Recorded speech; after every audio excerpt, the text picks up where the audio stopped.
Saudi আরবের রিয়াদে অনুষ্ঠিত world defence show ২০২৬-এ Bangladesh তার দেশীয় সমরাস্ত্র ও সামরিক সক্ষমতা সফলভাবে প্রদর্শন করেছে।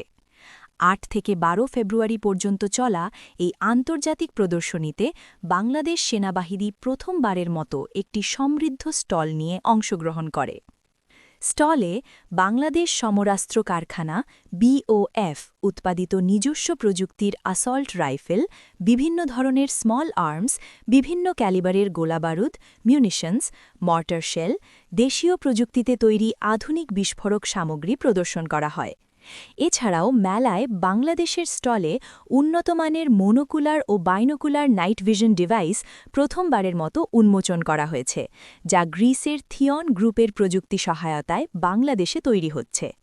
Bangladesh machine tools factory BMTF কর্তৃক তৈরিকৃত বিভিন্ন আর্মার্ড ভেহিকল ও ট্যাঙ্কের খুচরা যন্ত্রাংশ এবং এগুলোর রক্ষণাবেক্ষণ প্রযুক্তি প্রদর্শনীতে গুরুত্ব পায়।